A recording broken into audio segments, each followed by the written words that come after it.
A gente está na segunda pregação, na segunda mensagem da nossa série chamada Perguntas de Jesus. A primeira delas foi na semana passada, domingo de Páscoa, quando Jesus se encontra com Maria Madalena. Ela está no sepulcro e ele faz algumas perguntas para ela, perguntando, por exemplo, quem ela estava procurando ou a razão do choro daquela mulher, por que ela estava chorando. Hoje a gente chega a uma outra pergunta que ele faz, que inicia um diálogo interessante. Aliás, somente a pergunta dele já nos ensina algumas coisas interessantes. Mas antes que a gente comece, eu queria fazer alguns esclarecimentos iniciais. O primeiro deles, se você me vê de perto, não apanhei na rua, eu estou com uma glândula do olho inflamada e não estou desconfiado com nada, tá? De manhã o pessoal perguntou, você está meio desconfiado, você está com o olho caído, o outro para cima. Não gostei da piada e não é verdade. Na verdade é uma inflamação, mas enfim, só para explicar e não ficarem me olhando achando que eu estou desconfiado com qualquer de vocês. Qualquer um de vocês, eu amo vocês, amém, gente? E antes que a gente vá direto para a pergunta que Jesus faz, eu queria que você imaginasse comigo duas situações que servem de base para a gente caminhar um pouco nessa pergunta que Jesus faz e a gente vai ver daqui a pouco no texto de hoje. A primeira delas é a seguinte: você chega no teu trabalho amanhã e o teu chefe, gerente, supervisor, enfim, o dono da empresa que você trabalha, ele chega para você e diz assim: eu tenho um relatório que o nosso maior cliente pediu, ele precisa disso pronto até sexta-feira no final do dia. Então, não importa o que você tenha para fazer, essa é a tua maior prioridade aqui no trabalho e assim, eu quero esse relatório pronto. E aí você imagina que essa pessoa, além de escutar o que o chefe falou e não julgar como sendo importante, ela pensa assim: acho que isso não tem tanto valor assim, eu vou tirar alguns dias de folga, essa semana aí está meio cansativa para mim, então, além de não fazer o que ele pediu, eu vou fazer o que eu quiser e vou ficar em casa até sexta-feira. Na semana que vem a gente vê o que acontece em relação a isso. O que normalmente aconteceria no caso dele? Um outro exemplo para você pensar um pouco, imagina aí quem já foi militar, ou quem é militar, porque eu não sei bem se deixa de ser militar algum dia, ou se continua sendo igual embaixador do rei, que uma vez embaixador, sempre embaixador do rei. Então, se você foi militar, se você é militar, você imagina a seguinte situação: um comandante de uma tropa, ele vem e dá uma ordem para um soldado que ele tenha que executar, sei lá, uma coisa muito importante que a gente vê hoje as Forças Armadas fazendo quando a gente passa na rua, pintando a calçada de branco, um exemplo. E aí o supervisor, o comandante, o general, ele diz para o recruta, para o soldado, que ele tem que executar aquela ordem. Você imagina agora se esse soldado fala assim: o que ele está dizendo não é tão importante, eu vou fazer qualquer outra coisa. Não sei se vocês viram essa semana, mas rodou no WhatsApp de um soldado pediu ao seu superior para ir num show de pagode. Vocês viram isso? Ele pediu ao superior para ir num show de pagode, porque ele queria muito ir, porque ele era fã da banda e tudo mais. Esse militar, como bom militar que é, ele, além de não deixar ir, ele reuniu toda a tropa, colocou todos sentados, e esse que pediu para sair teve que ficar durante 3 horas em pé cantando pagode para todos eles. Não sei se o sofrimento maior foi de quem cantou ou se foi de quem teve que ouvir, mas é fato que isso aconteceu. Se vocês não viram, certamente isso vai chegar em alguns de vocês. Depois passo o contato que eu encaminho para vocês, se vocês quiserem. Mas imagina o que aconteceria se de repente um comandante dá a ordem para esse soldado e ele simplesmente por conta própria decide que ele não vai fazer aquilo que ele foi comandado a fazer. O que aconteceria com esse homem? Certamente ele seria punido. A gente pode não concordar com essas abordagens e com essas reações em relação a esses exemplos que eu dei, mas a gente sabe que as coisas acontecem exatamente assim.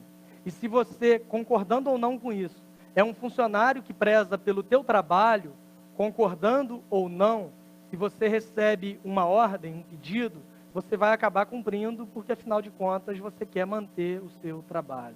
Se você é um militar que não quer ser punido, concordando ou não com aquilo que o general, que o comandante ou que qualquer outra pessoa tenha te mandado fazer, você vai fazer o que te foi pedido, porque você sabe que a você, nessa situação, não é dado o direito de ter uma postura diferente daquela que te foi exigida. Por mais que você não concorde, as coisas acontecem exatamente assim. A grande questão é, diante desses dois exemplos, por que muitos de nós dizemos que Deus é o nosso Senhor, que nós somos servos dele, se nós simplesmente ignoramos tudo que ele diz? Por que muitos de nós dizemos para ele assim: tu és o nosso Deus, você é tudo que eu tenho, você é a autoridade suprema e final sobre a minha vida, mas acaba vivendo uma vida como se Deus não existisse? E assim a gente chega à pergunta de hoje, que está em Lucas capítulo 6, dos versos 46 a 49, quando Jesus faz a seguinte pergunta: por que vocês me chamam Senhor, Senhor, e não fazem o que eu digo?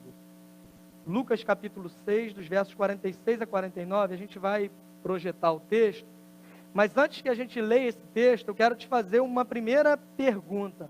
Para quem você acha que Jesus disse essa frase? Para quem você acha que Jesus fez essa pergunta?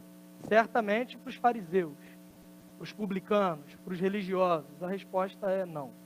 Certamente para aqueles pecadores que estavam mais longe dele. A gente sabe que eu também sou pecador, que todo mundo é pecador, mas tem aqueles pecadores que são mais do que nós, sabe? Aqueles que a gente chama de pecador, embora a gente também seja. É para esses que Jesus está fazendo essa pergunta, afinal de contas, eles não fazem nada do que Jesus ordena que eles façam. A resposta também é não. Na verdade, Jesus ele faz essa pergunta, ele dá esse questionamento para os seus discípulos próximos e para aqueles que estavam o seguindo. Jesus está falando com os seus discípulos, Jesus está falando com os seus seguidores. Tanto que as pessoas dizem Senhor, Senhor, mas não fazem o que ele diz. Se eles o chamam de Senhor, é porque, pelo menos em alguma instância da vida, eles decidiram ou eles tomaram a seguinte decisão: eu vou seguir Jesus, ele vai ser o meu Senhor, embora a minha vida não esteja condizendo muito bem com aquilo que eu professo. Lucas capítulo 6, do 46 a 49, diz exatamente assim: por que vocês me chamam Senhor, Senhor, e não fazem o que eu digo? Eu lhes mostrarei com quem se compara aquele que vem a mim, ouve as minhas palavras e as pratica. É como um homem que, ao construir uma casa, cavou fundo e colocou os alicerces na rocha.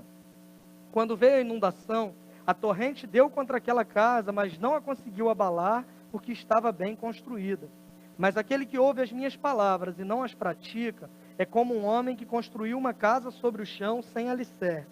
No momento em que a torrente deu contra aquela casa, ela caiu e a sua destruição foi completa. Vamos orar? Deus, fala conosco por meio do Teu Espírito Santo que em nós habita. Que Ele nos conduza por meio da Tua palavra, a Tua vontade para nós em Cristo Jesus. Em nome dEle nós oramos. Amém e amém. Então Jesus ele faz essa pergunta para os seus discípulos e para os seus seguidores. Em que momento da vida ele está falando sobre isso? Em um momento que nós conhecemos como o Sermão do Monte. Jesus ele inicia o seu ministério e ele vai para uma montanha junto com os seus discípulos que ele havia chamado e junto com alguns seguidores, ou seja, pessoas que espontaneamente decidiram seguir Jesus para ouvir aquilo que ele tinha a dizer. O Evangelho de Mateus, por ser escrito para os judeus, por trazer uma série de anotações referentes ao Antigo Testamento, o Evangelho de Mateus ele vai trazer uma ordem um pouco mais detalhada dos ensinamentos de Jesus, nisso que nós conhecemos como o Sermão do Monte. Jesus ele inicia o seu ministério com uma pregação. Ele está fazendo uma pregação ali para os seus discípulos e para os demais seguidores, e ele segue uma estrutura bem interessante, que às vezes nós nos identificamos com elas. Por exemplo, Jesus começa o Sermão do Monte com aquilo que nós chamamos de bem-aventuranças.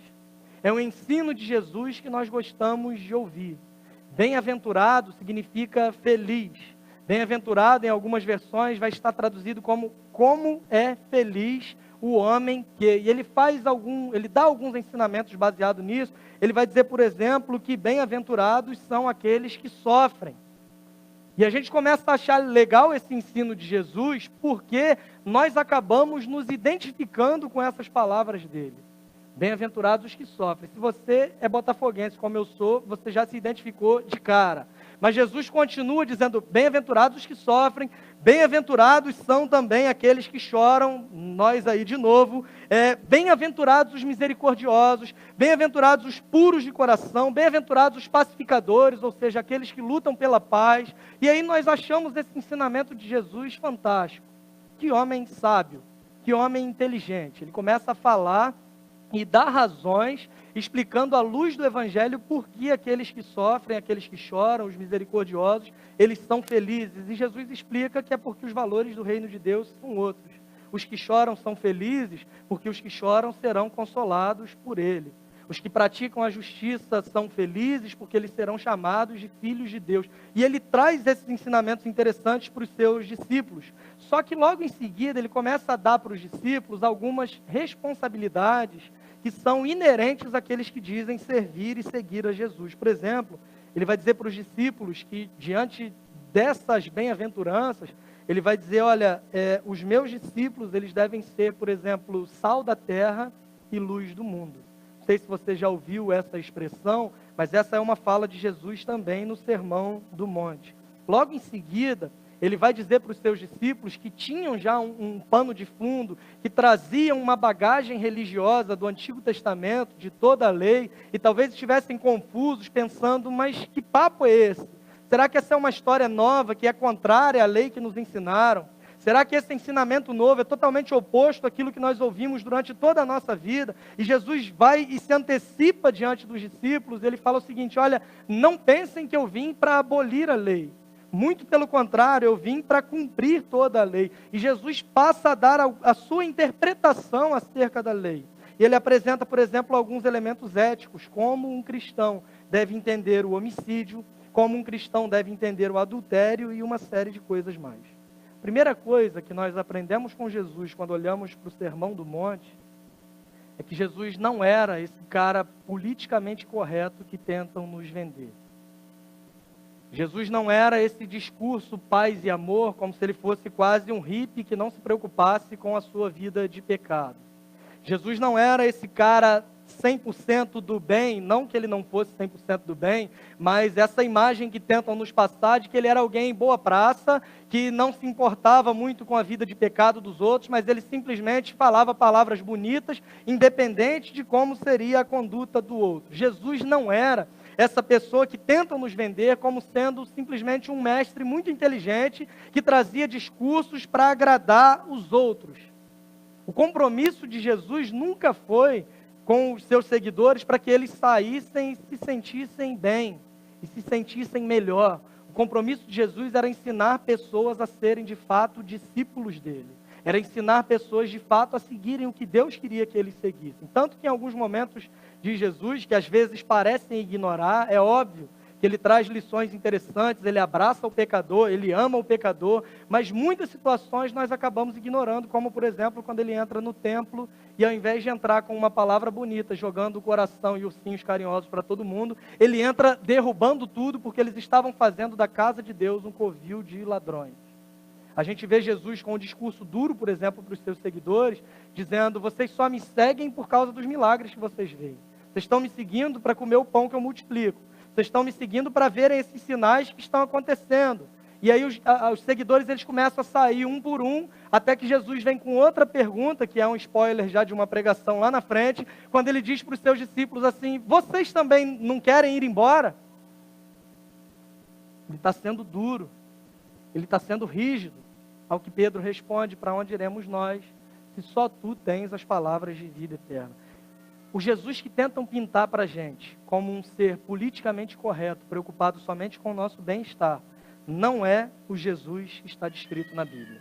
Um bom exemplo prático para a gente perceber isso é olhando para o próprio Sermão do Monte e percebendo a interpretação que ele dá para a lei de Moisés, que alguns acham que era rígida demais, que alguns acham que era dura demais. E o bem interessante disso tudo, o mais interessante, é que Jesus ele dá a sua interpretação da lei, e essa interpretação ela é mais restritiva do que a interpretação que os próprios mestres da lei tinham. Por exemplo, a lei dizia que não podia matar ninguém.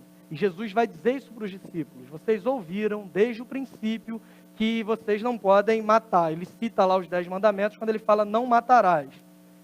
E esse Jesus bonzinho vira para os discípulos e diz, agora eu estou dizendo, eu porém vos digo, que se alguém se irar contra o seu irmão, ele já está sujeito ao julgamento. Jesus compara a ira contra alguém com o homicídio que era passível de julgamento de acordo com a lei de Moisés. Cadê o Jesus bonzinho, né? Mas ele continua, que ele sempre pode nos surpreender e as coisas podem ficar um pouco piores dependendo da tua concepção de quem seja Jesus.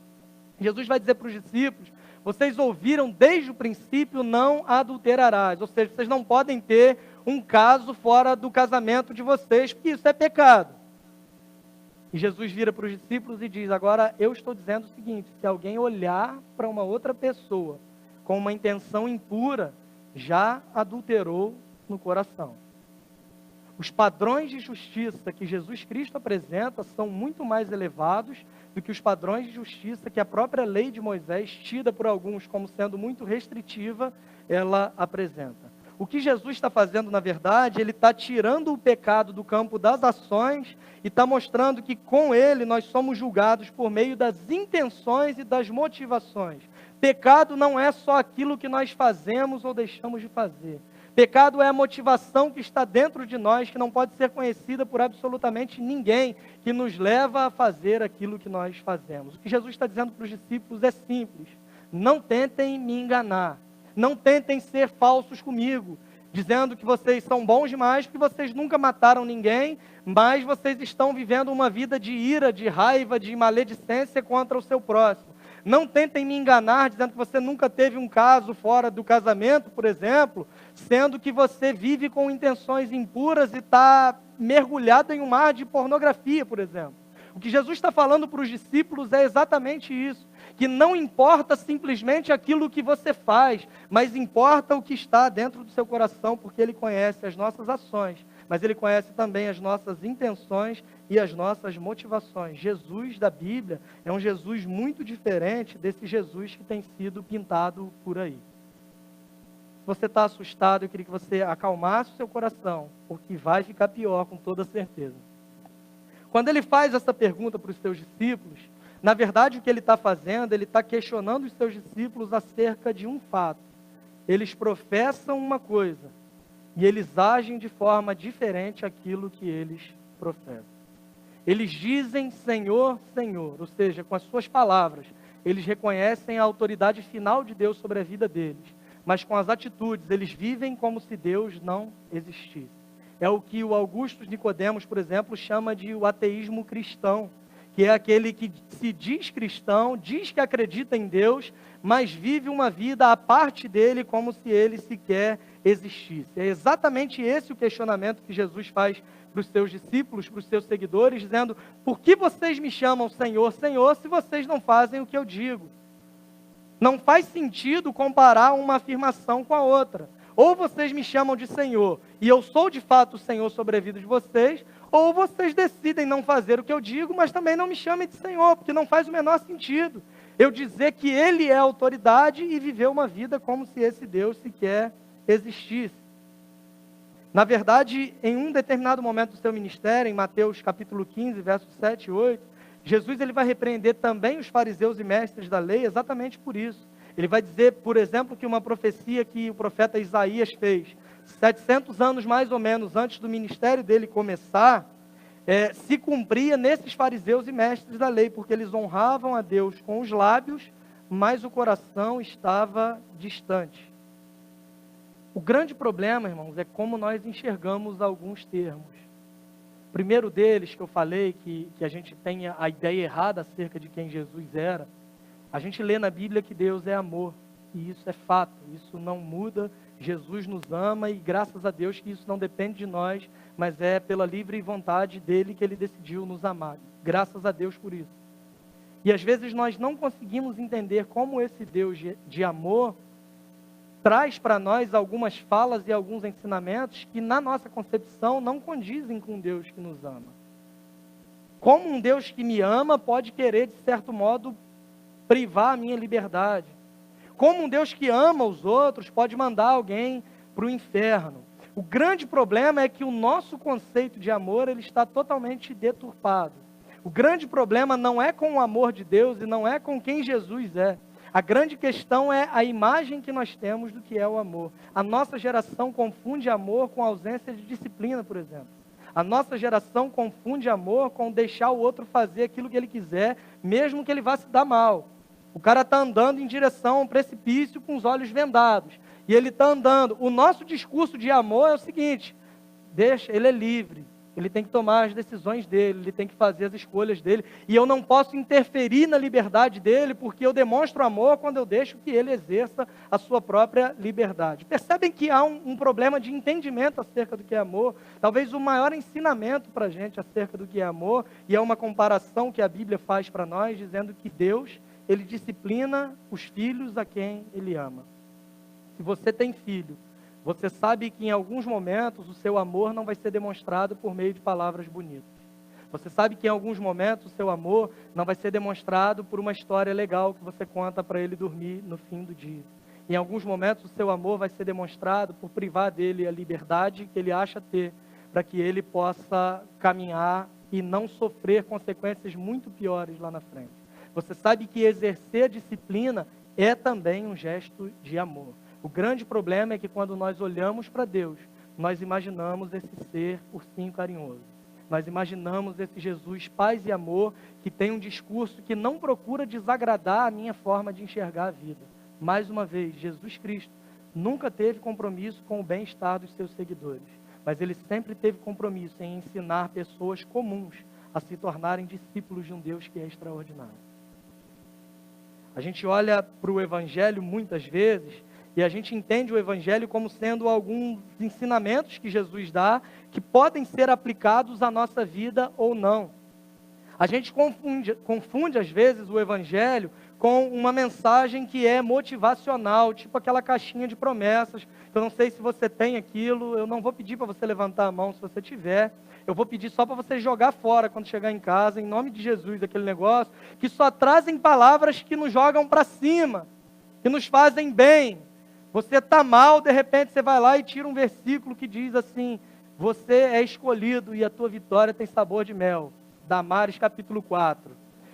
Você está mal, de repente você vai lá e tira um versículo dizendo: seja forte e corajoso. Eu nunca vi um versículo dentro daquela caixinha que levasse uma pessoa a se humilhar e dizer: Senhor, eu estou mal porque eu sou pecador mesmo e eu não consigo. Não tem uma mensagem que nos jogue para baixo, porque quando nós estamos fracos, e essa é a dinâmica do Evangelho, é aí que nós estamos fortes, porque quando nós estamos fracos, é quando nós reconhecemos a nossa total dependência da graça de Deus, e a graça de Deus que nos nivela por baixo, mostrando que todos nós somos pecadores, ela também nos eleva a um nível de sermos feitos filhos de Deus por meio de Jesus Cristo. Só que o Evangelho para muitos é essa mensagem motivacional, que você tem a opção de decidir o que se aplica a você ou o que não se aplica. Bem-aventurados os que choram. Estou chorando tanto ultimamente que até a glândula entupiu. Então, eu vou abraçar essa mensagem do Evangelho, porque essa mensagem, ela se aplica a mim. Agora, quando Jesus vem com esse papo de que matar e ter ira contra a pessoa é a mesma coisa, para mim isso não faz o menor sentido, porque a minha vida é viver irado contra os outros, a minha vida é viver espraguejando contra os outros. Então essa verdade do Evangelho eu não abraço, porque ela não se aplica para mim. A boa notícia que eu tenho para você hoje à noite é a seguinte: você tem a opção de decidir o que se aplica a você ou não no Evangelho. A má notícia é desde que você não seja um discípulo de Jesus. Nenhum cristão tem a opção de obedecer ou não. Aliás, o que determina, o que marca, o que evidencia se você é um cristão verdadeiro ou não, é exatamente a obediência. E a gente não precisa fazer muitas ilações para a gente chegar a uma definição dessas. Jesus, por exemplo, em João, no capítulo 14, verso 15, ele é bem direto, e ele diz assim: se vocês me amam, obedecerão aos meus mandamentos. Não há qualquer discussão, não há uma outra interpretação possível. Ele está sendo bem direto, ele está sendo bem claro. Se vocês me amam, a consequência natural do amor que vocês dizem sentir por mim é a obediência em relação aos meus mandamentos. O grande problema é que nós dizemos amar Jesus, mas nós escolhemos o que obedecemos ou não, porque nós confundimos amor com sentimentalismo barato. Mas o amor de Deus, na verdade, exige de nós uma decisão de segui-lo, independente do que a gente sinta, independente do que a gente ache, independente do que a gente pensa. Se nós amamos a Deus de fato, nós obedeceremos os seus mandamentos. O verdadeiro amor que nós temos por Deus, ele é marcado pela nossa submissão total à sua autoridade. Você prova que ama Jesus quando você faz o que Ele manda. E não quando você pega 3 acordes no violão, uma frase só dizendo Jesus, eu te amo, e fica 22 minutos repetindo aquilo. Seja em casa, no monte, na vigília, na campanha, onde quer que você esteja.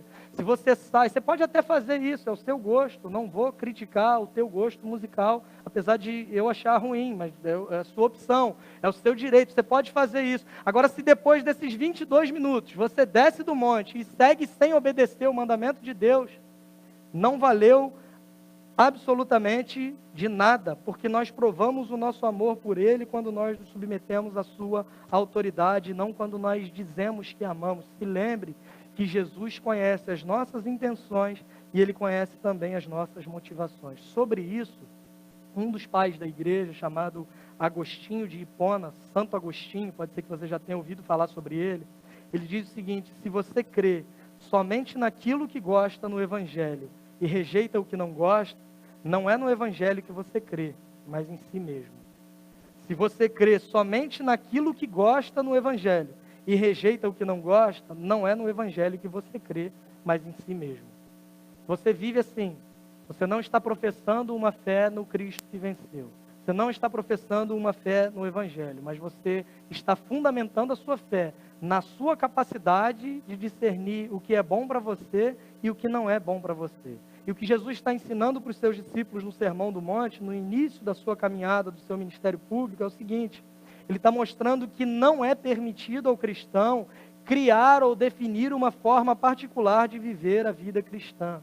Ele está dizendo que a nenhum de nós é dado o direito de escolher o que nós devemos obedecer no Evangelho e o que nós não queremos obedecer no Evangelho. O que Jesus está querendo dizer é o seguinte: se você se propõe a ser um discípulo dele, um seguidor dele, só existe uma forma de viver isso.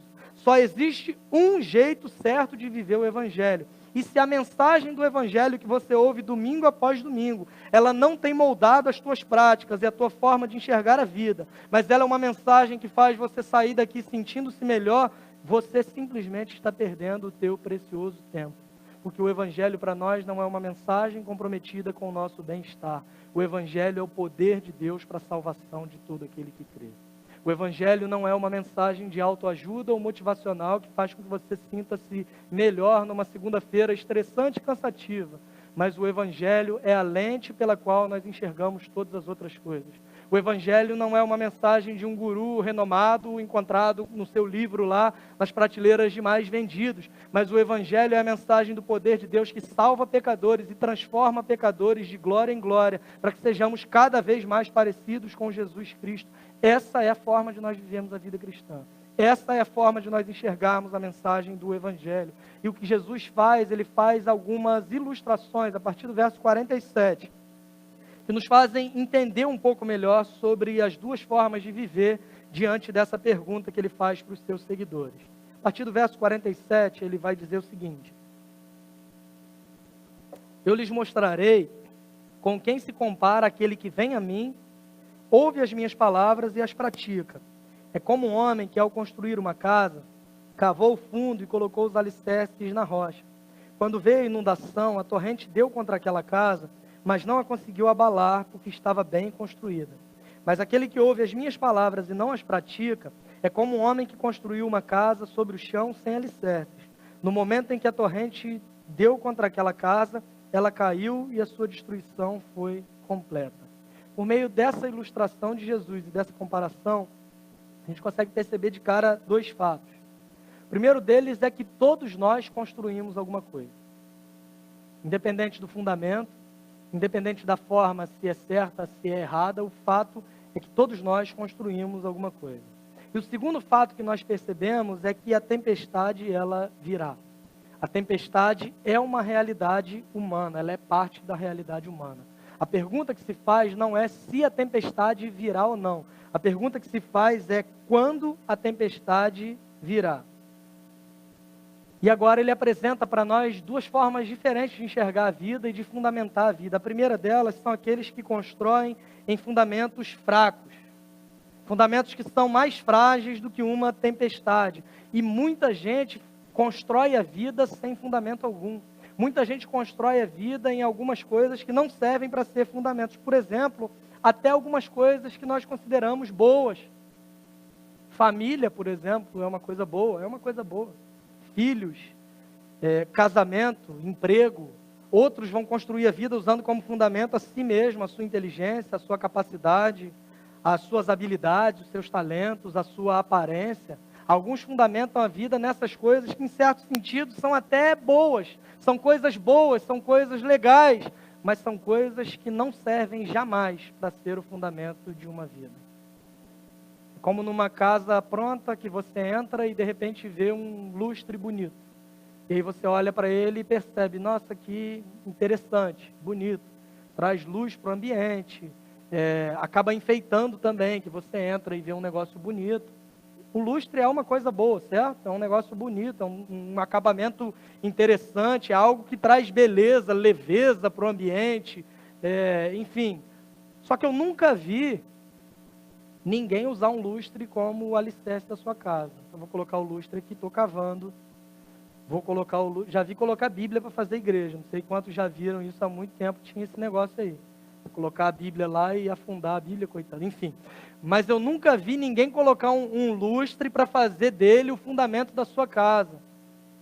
Mas o lustre não é uma coisa boa, você falou que é uma coisa boa, e ele é de fato, mas ele não serve para ser fundamento. E a grande questão é que nós, às vezes, temos fundamentado a nossa vida naquilo que é bom, mas que não pode jamais ser o fundamento, a base da nossa vida cristã.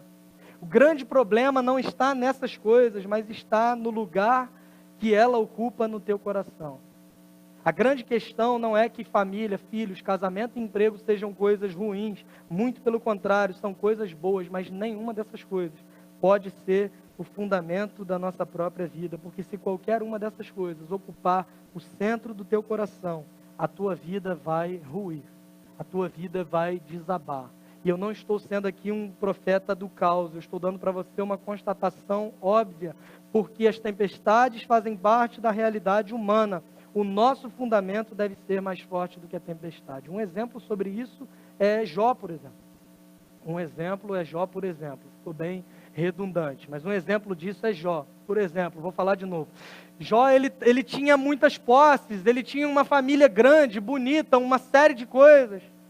E de repente aquele homem perde tudo em questão de minutos. Se você ler o capítulo 1 do livro de Jó, você vai ver que ele era um homem íntegro, reto, temente a Deus, se desviava do mal, um homem de certo modo religioso, porque ele sacrificava pelos pecados seus, pelos pecados dos seus filhos e filhas, e de repente no meio dessa narrativa vai falar de um discurso de Deus com Satanás, e de repente volta para a história de Jó, dizendo que chega um mensageiro até Jó, e diz assim, Jó, sabe as tuas ovelhas lá, que estão lá no aprisco? Ele sei, tem o maior orgulho delas, são as meninas dos meus olhos, aquelas ovelhas, o que tem? O que aconteceu?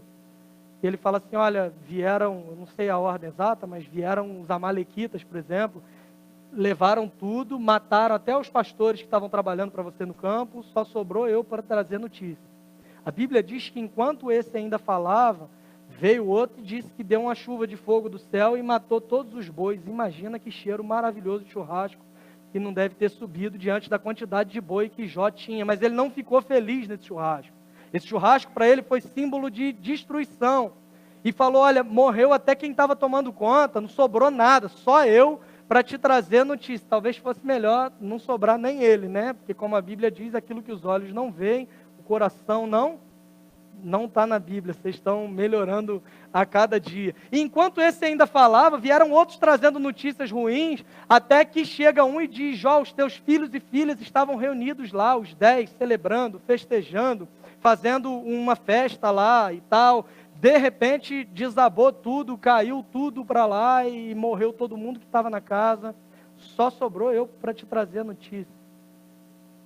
Se Jó tivesse a sua vida fundamentada nos bois, nas ovelhas, nos filhos, na casa, nas posses, ele também teria desabado naquele momento. Só que como sempre pode ficar pior, a mulher dele vem e ela não morreu. Alguns estudiosos eruditos dizem que ela não morreu porque Deus restituiria tudo em dobro. E se Jó fosse restituído em dobro com 2 esposas, ele teria 2 sogras, o que não seria uma bênção da parte de Deus.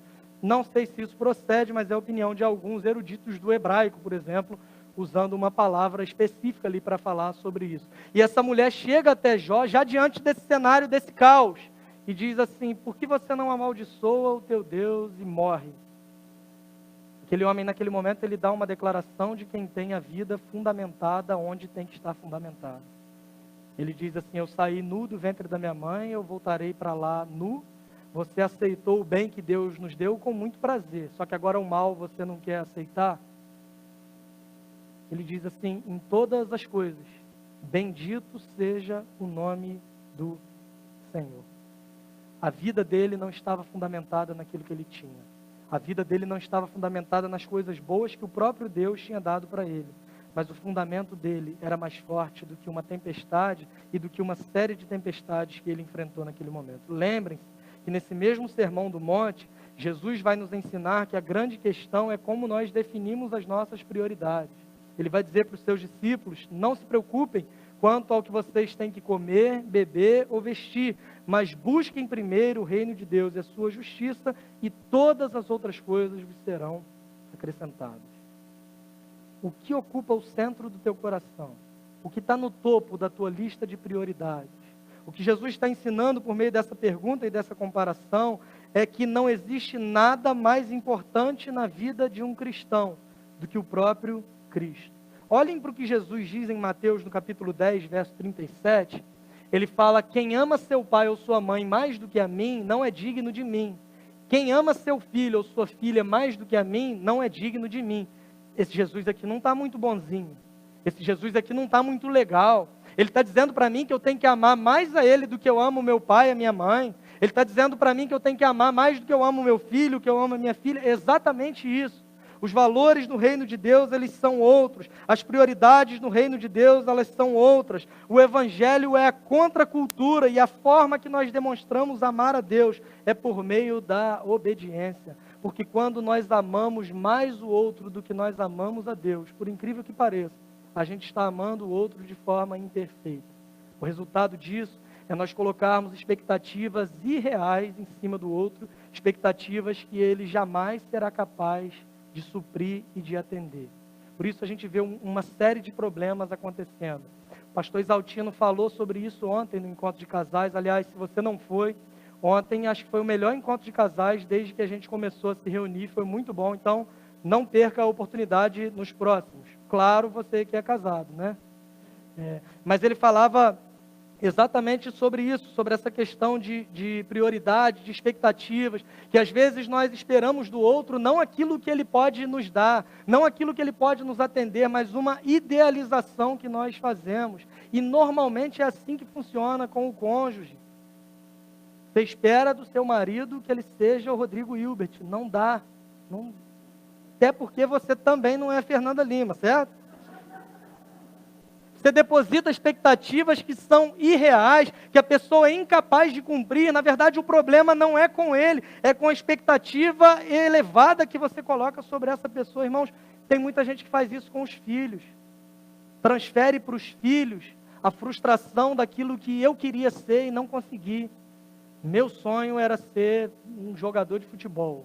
Não consegui, nunca levei jeito. Meu filho tem quantos anos? 4 meses, mas já estou trancando ele aqui 2 horas por dia de castigo, chutando a bola, porque ele vai ser a salvação da família e vai ser obrigado. Cara, não tem o menor problema. Se o teu filho tem interesse, gosta, quer caminhar por esse sentido, tudo bem. A grande questão é você depositar expectativas sobre uma criança que ela é incapaz de atender. E por isso a gente está vendo na nossa geração crianças, adolescentes sofrendo com depressão, com problemas psicológicos, em muitos desses casos, porque eles não conseguem responder a expectativas irreais que são colocadas sobre eles.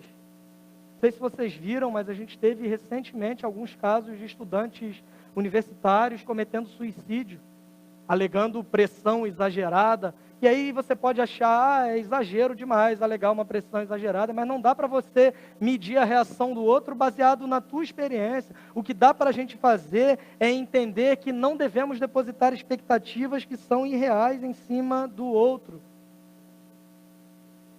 Os valores do reino de Deus, eles são outros. A escala de prioridades, na verdade, ela é totalmente diferente daquilo que nós imaginamos. Você não pode amar mais qualquer outra coisa do que o próprio Jesus, senão você não está fundamentando a sua vida no lugar certo. Ah, mas o meu filho é tão bonitinho, se você conhecesse, ele pode ser lindo, mas ele não pode ser o fundamento da tua vida. Esses que constroem a vida e a identidade em qualquer coisa que não seja o reino de Deus, são essas casas que Jesus diz que são fadadas a desmoronarem diante da primeira tempestade. São esses que ouvem a mensagem do Evangelho, mas não praticam. São esses que dizem Senhor, Senhor, mas não fazem o que Ele manda. Esses 4 milhões de brasileiros, a quem o IBGE chama de evangélicos não praticantes, conforme o último censo, Jesus chama em Mateus 7,26 de insensatos e loucos. Essa nova categoria de gente que diz que ouviu a mensagem do Evangelho, creu, mas não pratica isso. Então eu sou um evangélico não praticante. Jesus chama de insensato, de louco, de uma casa prestes a desabar.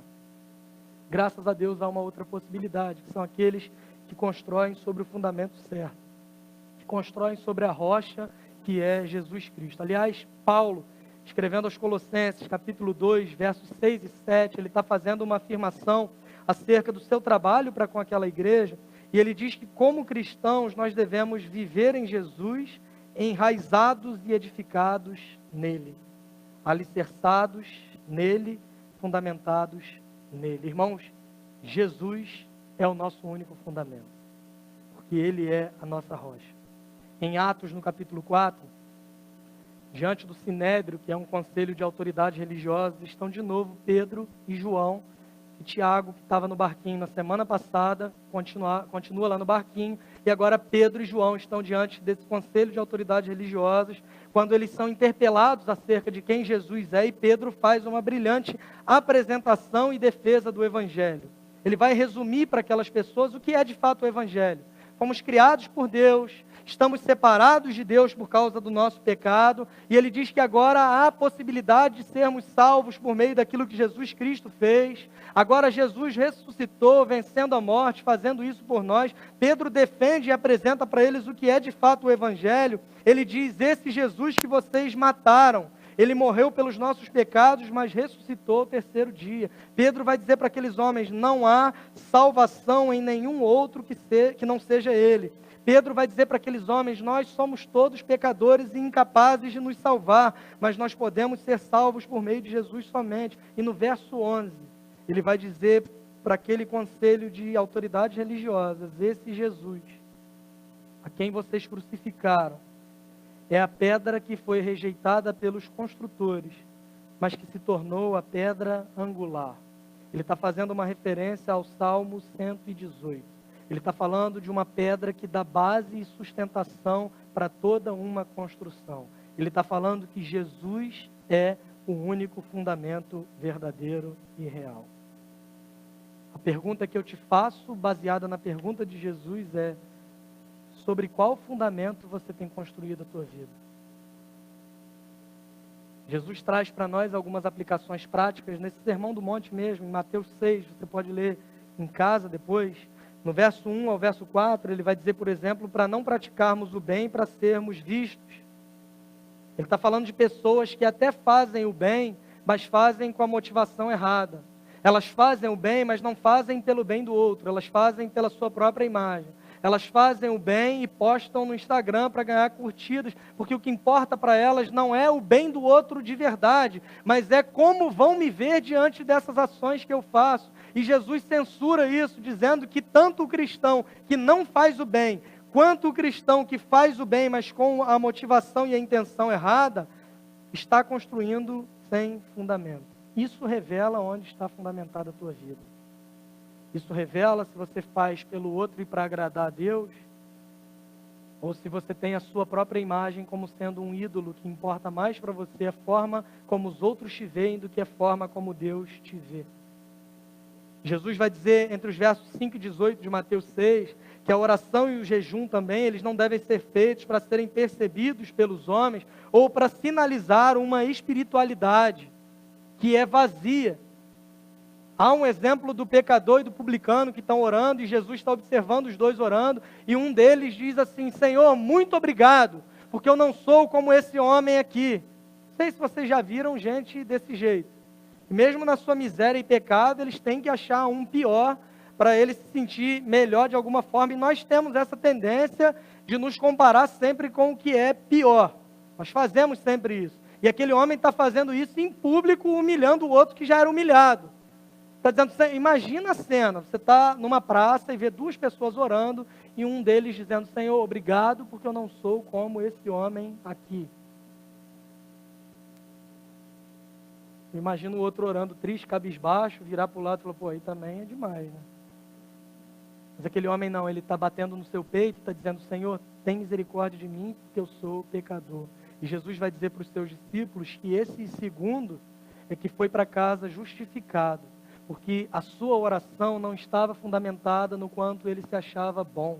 A sua oração não estava fundamentada no seu senso de justiça própria, mas a sua oração estava fundamentada na certeza de que nós não somos absolutamente nada, mas podemos repousar naquele que é tudo e fez tudo por nós, Jesus Cristo.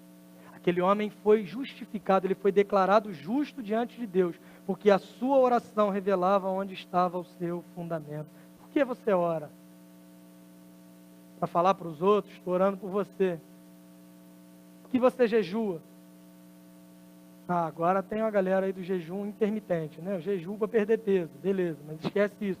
Falando do que Jesus está dizendo daquelas pessoas que jejuavam por algumas causas.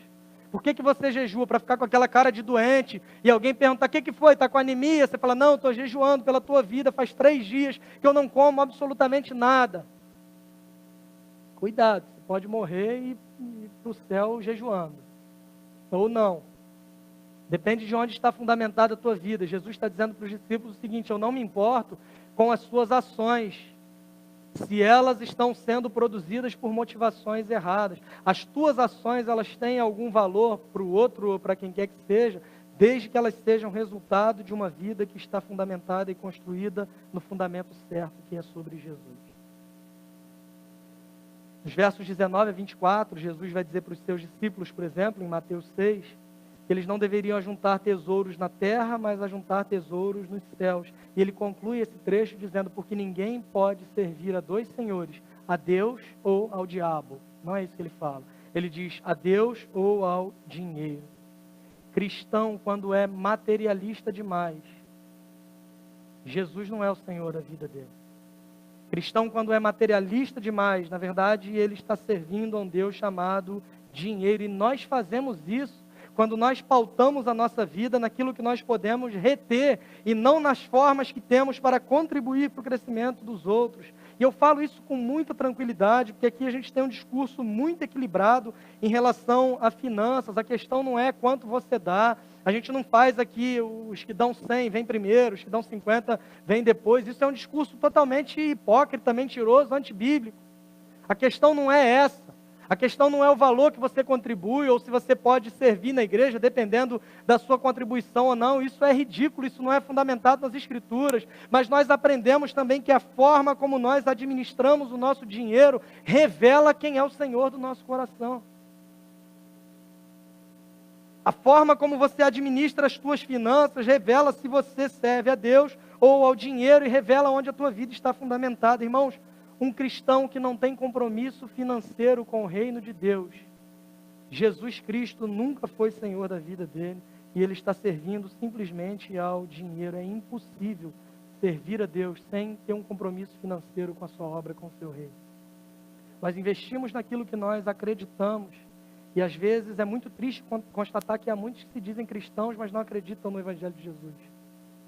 Há muitos que se dizem cristãos, mas não acreditam que o poder de Deus é suficiente para a transformação de qualquer indivíduo e se apegam em coisas menores. São esses que dizem Senhor, Senhor, mas estão distantes de Deus, servindo ao dinheiro.